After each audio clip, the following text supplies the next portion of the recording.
Thank you for auditing the Always Positive new music review show hosted by a French professor who is learning to like and potentially even love Adele after many years of disliking and potentially even hating her music. I'm going to be reviewing her new album 30, and I'll take you through that whole journey of like to love. I'll explain to you why this album is great and important, and I will also talk about the complicated subject of potential child abuse that is contained on this album. But let's talk about my original dislike of Adele and where it came from. It's not so much about her music, which I always found to be inoffensive and fine. It was in her ubiquity, the annoyance of having to hear her everywhere. It coincided with this moment in life, this moment in culture, which I say music is everywhere, music is nowhere, right? So you go to the dentist, you go to the bank, you go to the mall, you go to the grocery store, wherever it is that you go, there's music playing. And music which is greatly acceptable by many people, which is like Adele's music, which is well-written, well-crafted, R&B adjacent, soft enough, interesting enough to please almost everybody, that music was played everywhere. And the problem is that for that kind of music, I get that it's inoffensive to most people, but if you're like me and you kind of pay attention to things, it becomes intrusive. And the strength of her voice, which is obviously the strength of her music, is so piercing. That Hello from the Other Side song, I felt like for a period of a year or so, everywhere I went, against my will, I would have just burning into my brain, and I couldn't get away from it. And I can't turn it off. I can't not pay attention to it. So I had this whole world of Adele imposed on me. And in popular culture, she'd be brought up, she'd be mentioned. Is she gaining weight? Is she losing weight? A whole bunch of stuff I don't care about. And eventually, I just decided I just didn't like her. You know, it could be partially because she was so acceptable, because she was so revered.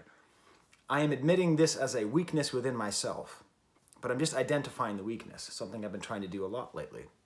I have a hard time with music that I perceive of as being made for people who are less cool and older than me, okay? So I'm in my mid-40s, so it's pretty hard to have music made for people older than me. But that's still how I've always perceived of Adele's music, as being sort of minivan music, if I could use some kind of very, very, very pejorative, probably misogynist, and definitely self-hating terminology. The idea that it's a sort of like music that people might like and might find it acceptable, and that might be its greatest strength. Now, that perspective is extremely dismissive, is not founded, and I think based in complete and total ignorance. And a sort of blanket rejection of loved art, which is beneath me. I hope it's beneath me, okay? But this is what I was thinking from 19 to 21 to 25, okay? I think there was a part of me also which has always had trouble with both Adele and Amy Winehouse, with the fact that they were British women who were taking on African-American vernacular is how I perceived of it. You know, even on this album, one of the songs starts off with "Ain't Gonna," which is okay. It's just fine. I mean, I love the Stones, and the Stones have been doing that since the late 60s. But I think maybe some part of me was annoyed by that. But, you know, thinking about this last couple of weeks of music, this album reminds me of a couple albums I've reviewed. It actually reminds me a lot of Silk Sonic in a way, which is okay. Maybe it is a valid criticism that Adele is sort of rehashing old R&B tropes or trying to make music like it was made in the 60s and 70s. But who else is doing it? And certainly who else is doing it this well? And if you can do it, you go ahead. You know, I don't think most people can do it, and I think she does it so well. So now I get to listen to Adele, and I get to listen to it on two very important terms. Intentionally, I am choosing to listen to it. And secondly, with attention, like actually focusing on what makes this music good, not just why do I have to hear "Hello from the Other Side" again while I'm getting my root canal, okay? Still, the ubiquity is there. You know, I went to Barnes & Noble, one of the few Barnes & Nobles left on Earth, and there's a huge display of Adele's albums, and I went to my favorite record store in the world, Record Archive in Rochester, New York, and there's like, the records are everywhere. She is still everywhere, but at least now I am choosing to listen to her music. And what is in the music? It's a divine voice. I can't fight it anymore. I could try. I could try in the past. I could say, well, really, she's just trying to be like Lauryn Hill, and really, she's just trying to be like all these other... Shut up, Sky. Feel free to put that in the comments if you want. Shut up, Sky. Her voice is insane. It is transcendent. It is gorgeous. It can be strong. It can be weak. It can be high. It can be low. It can be a little bit too much. It can be a little bit restrained. And on top of that, her ability to write these complex melodies that are also catchy is just astounding. And we hear that all the way throughout the album. And frankly, I'm a little bit of a schmuck for not appreciating that before. And I think I should go back, listen to 19, 21, and 25. Feel free to tell me, by the way, in the comments, what Adele songs have I not heard that would move me the same way that 30 moved me. I would say, in general, the production on this album is a bit conservative. That's probably my biggest issue. It's a little bit too middle of the road. I would like to see a little bit more adventurousness in the production, but the songwriting is so solid, and really, it seems that it's all a vehicle for the emotional honesty of the record. Now, obviously, this is a divorce album, but I want to take some time to talk about divorce music and about divorce itself. I believe in the institution of divorce. I think divorce is wonderful. I think we should celebrate divorce and not minimize it, not put people down. I actually don't think that you can truly believe in marriage if you don't also truly believe in divorce. People get married too young. People get married from a position of psychological weakness. People get married for bad reasons. We should never look down on anybody for getting out of a marriage which is hurtful. Certainly not a marriage which is abusive in any way. I think we as a culture need to embrace, just the same way we need to embrace step-parents, we need to embrace divorce. It's okay to make mistakes, and it's a very good idea to correct them. So I'm a divorced guy, I'm a remarried guy. I believe sincerely in monogamy, sincerely in marriage. I think it's a great institution. But along with that, there has to be something that can balance the weight. So this album is a very important one because divorce is an important thing. Frankly, if you're sitting there and you have a happy first marriage, you're just lucky, okay? You're lucky that when you got married too soon, that the person you married was the right person for you, or you got lucky that you weren't so abused and mistreated as a child that you didn't put that into your marriage relationship, okay? So don't look down on people who get divorced. All right. I'm getting off my soapbox here, but I think we're living in an interesting moment in popular culture where we've had at least 3 very important divorce albums. Now, one second here. Don't you come to me and talk to me about breakup albums. Breakup albums have nothing to do with divorce albums. Breakup albums are nothing. They're fine. They're great and they're important, okay? There's been 10, 15 wonderful breakup albums, and those are meaningful. But a divorce album carries a weight with it, carries a sense of disappointment, carries a societal shame, carries a guilt, especially if there's children involved, which cannot be replicated by simply having your heart broken by a girlfriend or a boyfriend. So this year, we have seen at least 3 important albums which treat different phases of divorce. Now, divorce is a loss. So why not do that thing where we talk about the stages of grief, which, by the way, don't go in order. People act like they go in order, they don't. Denial, anger, bargaining, depression, acceptance. The 3 albums I'm going to talk about manage to cover all 5 of those things. Now, I got divorced in 2013, so I had a lot of music I listened to back then, but it didn't really help me through the divorce. Yeezus had maybe one song that helped me. Random Access Memories had maybe one song that helped me, right? But as far as this music goes, this is music which I think can actually help people as they go through it. Kanye West's Donda is very much an album about denial and bargaining. It's an album written in the middle of a divorce. Apparently Kim Kardashian is already dating someone else, but you hear Kanye talk and you hear the album and you can tell he doesn't quite believe it yet. He hasn't gotten to the anger, to the depression, or to the acceptance. If you want acceptance, why don't you listen to ABBA's most recent album, Voyage? There's a few songs on there which show a sort of world-weary Whoa, whoa, whoa, whoa. I don't edit these things. I'm gonna leave that in. Feel free to put "Shut Up, Sky" in the comments with a smiley face. Why not? This world-weary, older perspective on divorce after a long time in accepting and learning how to co-parent. So we have denial bargaining and we have acceptance. That leaves lots of space for the final two stages of grief, and it's in that space that Adele is going to write her album 30, which, as far as I'm concerned, could have been subtitled Anger and Depression. This is a very angry, sad album. It is that stage of divorce. And it is necessary. It is useful. Art helps people get through things, helps people live through things. And I personally wish that this album existed in 2013. It would have greatly helped me through a very difficult time, while still, by the way, also being some great art. So, let me give you a stamp. Let me give you my homework, my example song. By the way, please smash the like bucket and subscribe to my channel for more takes like this, or less takes like this if you don't want to watch all my videos. My example song is not, I don't think, a single. I don't think it's even going to be a single, but it's called Hold On. I'll put a link to it up there. To me, this is the best of the album, the absolute best. It's like a greatest hits of the album, thematically and musically. It starts off with the piano and the voice is doing so much, and even the way that she sings the word "so tired" has a certain tiredness to it. The voice almost breaks. It's delivered with this tired sound.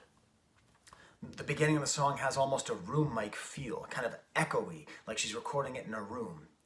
It reminds me a lot of the chorus, something repeated over and over again on Donda, "We Gonna Be Okay."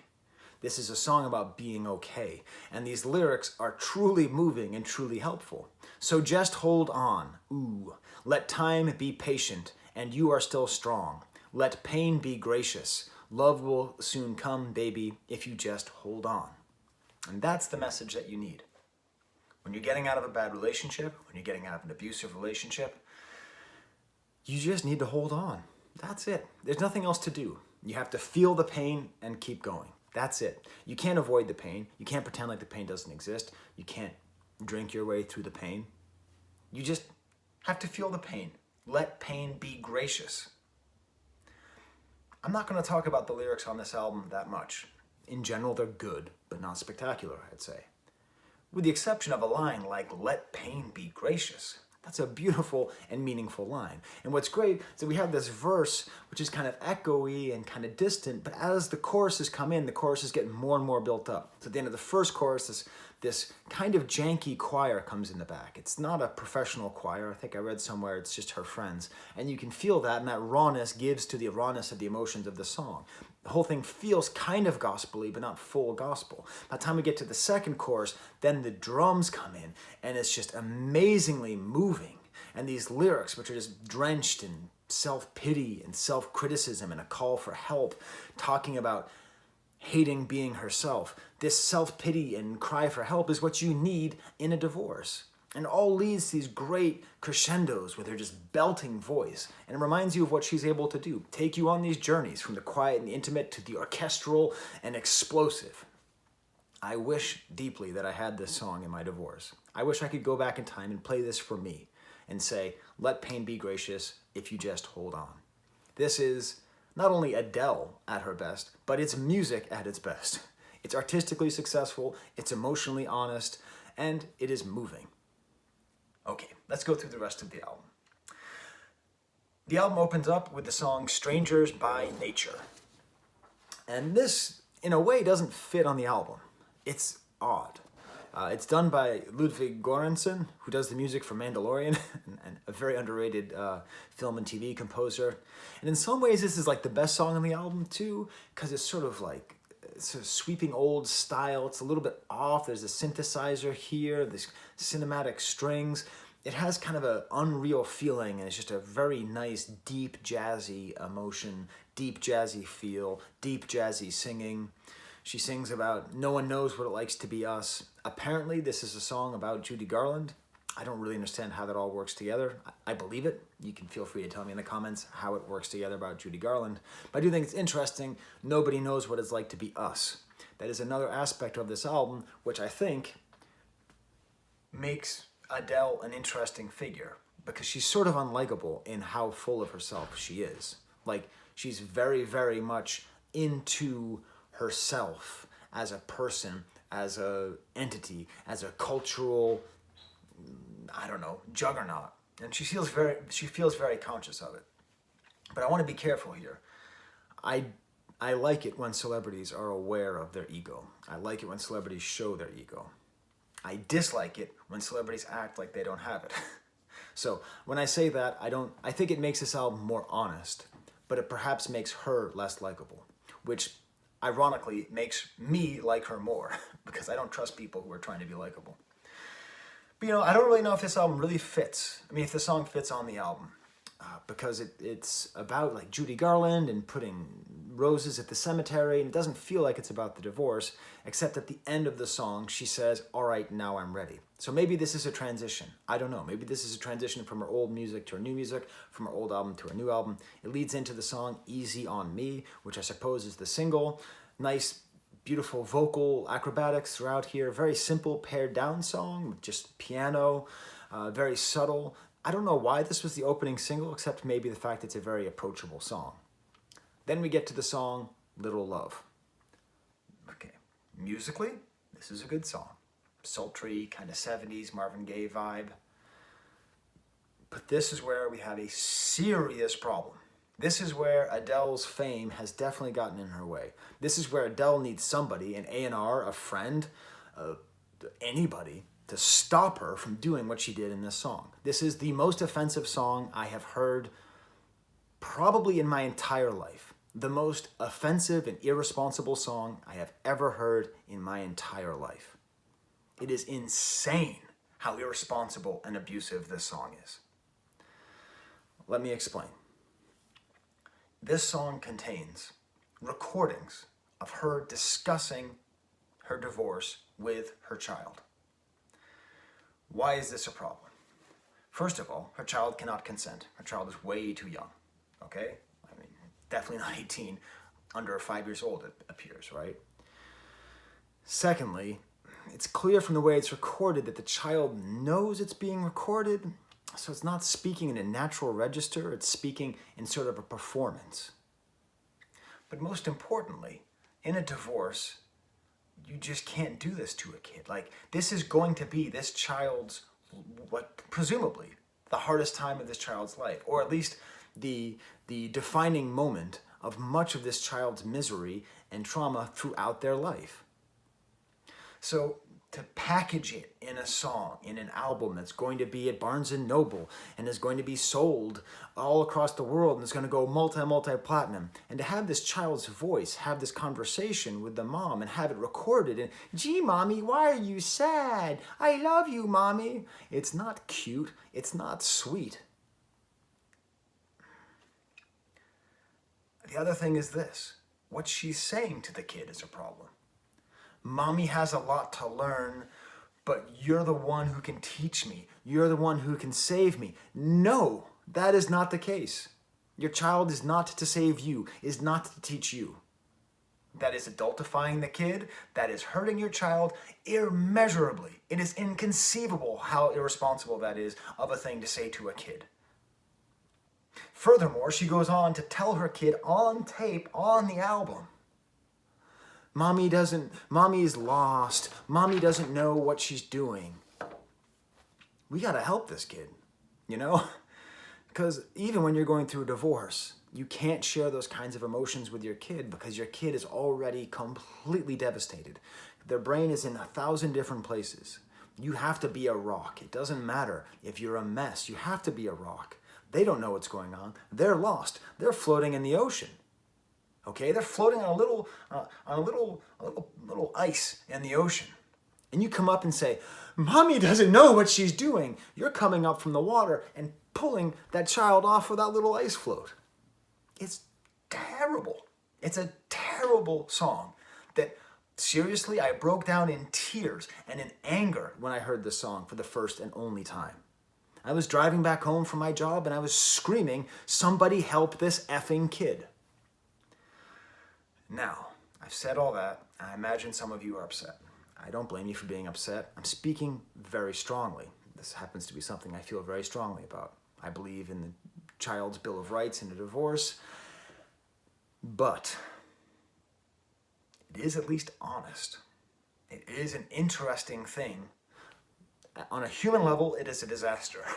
On an artistic level, it's quite fascinating because every parent in a divorce does this, myself included, to some extent. It is inevitable that you are going to confide in your kid as though they are an equal once. Okay? I think I did it maybe twice. I still regret it. Okay? It does happen. Going through divorce is impossibly difficult, especially with a child. So this is an instructive piece of art to sort of show you, like, don't do this. It's not up to the kid to help you grow. It's up to you to help you grow. You have to grow so that your kid will be safe. And what I predict, I don't know, what I hope, is that this just happens to be a time capsule of a very painful and difficult moment that unfortunately drags this kid in. But hey, that's just my opinion. Feel free to disagree with me in the comments. I am not an expert on divorce law or divorce psychology or child psychology. I am a professor of French who's been divorced and cares a lot about his kids. So those are just my opinions. And yet I still love the album. So what are you going to do?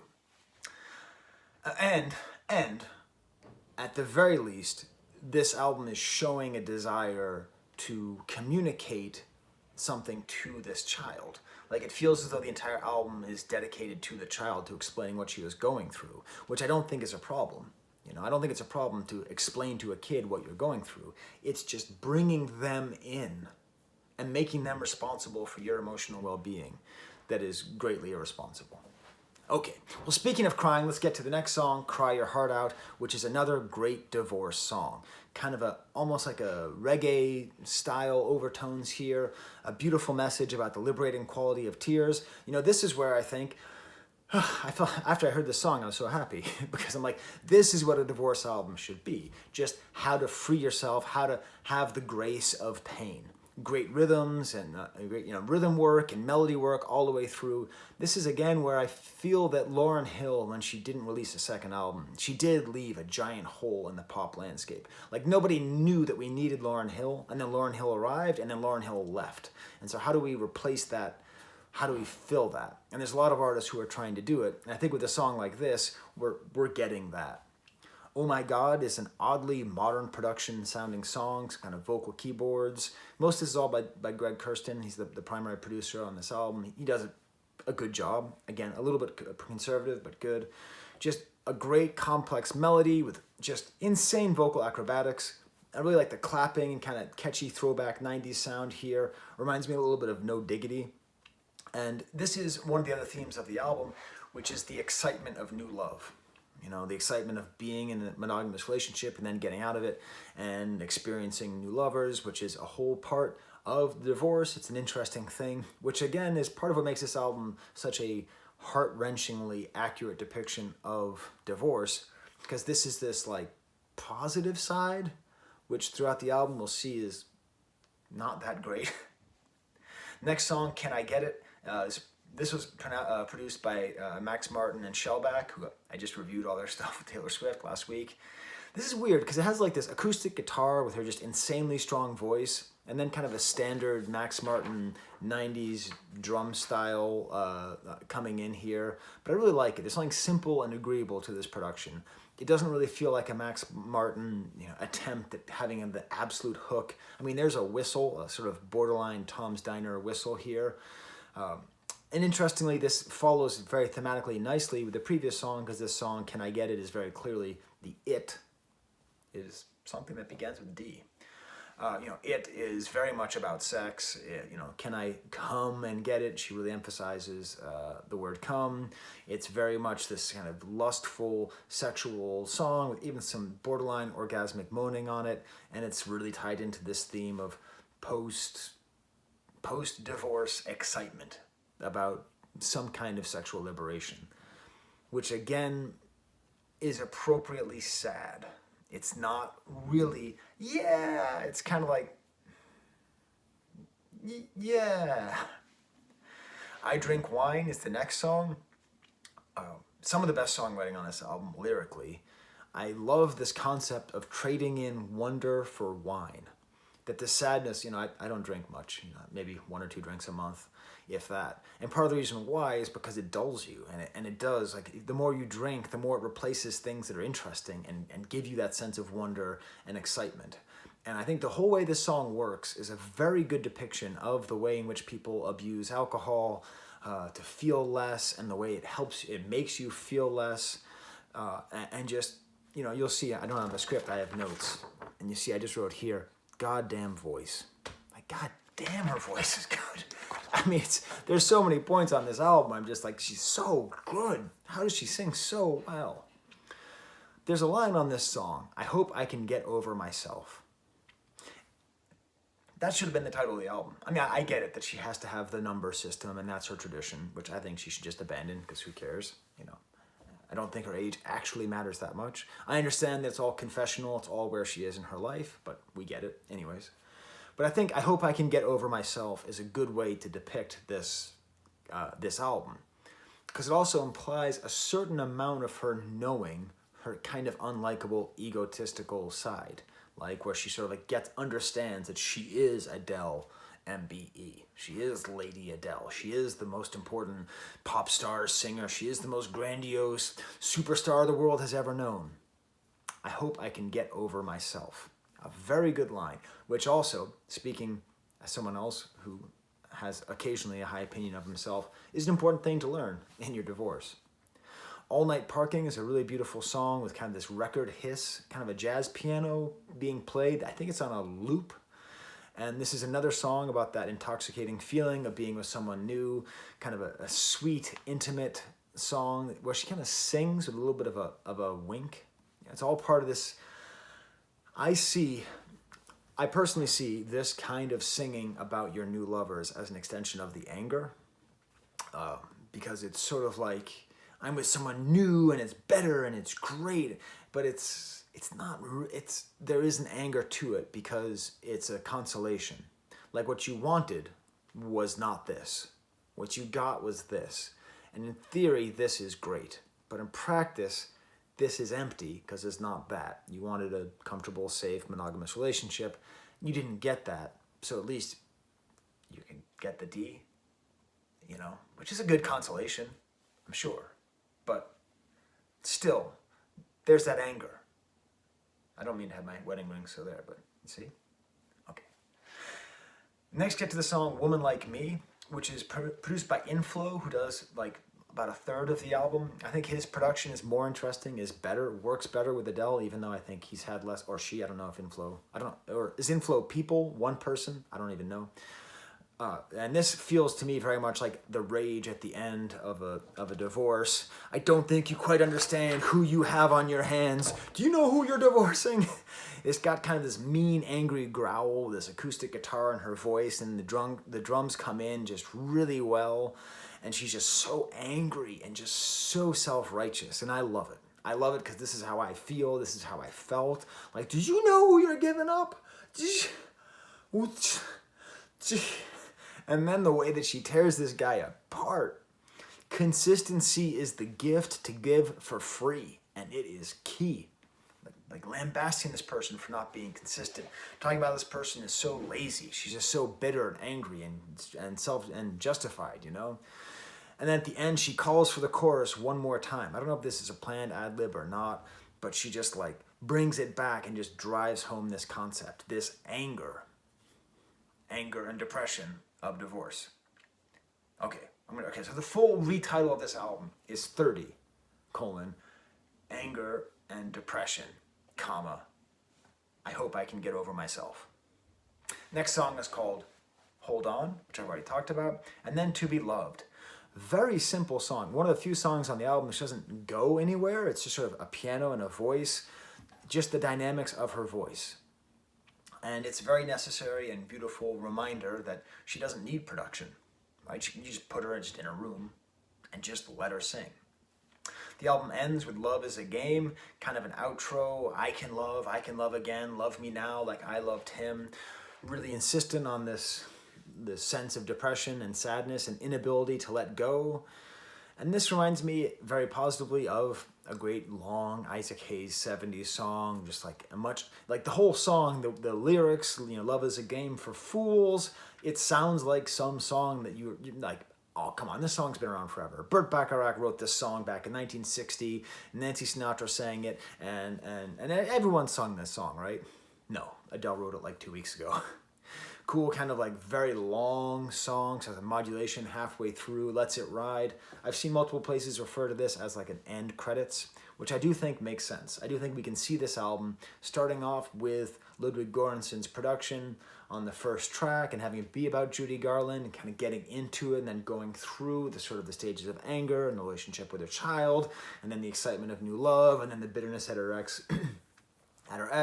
And then love is a game, and it's for fools, and she's a fool, and this is her anger and depression at being a fool. So there's my review of 30 by Adele. A very, very good album. I think a very important album. I think a very meaningful album. These are my Patreons. These are people who give me money so that I buy music. That's what I do. When you give me money, I don't keep it. I go to the record archive, or I go on Bandcamp, and I order music, and I add it to my collection. So thank you to all of these wonderful people. Well, a couple of them don't give money anymore, but I left them on there because I don't want to print, because like printing's too expensive. So it's okay though. I thank you for supporting me at all. So there you go. So please go to patreon.com/Professor Sky, and please tell me in the comments, if I really upset you with accusing Adele of child abuse.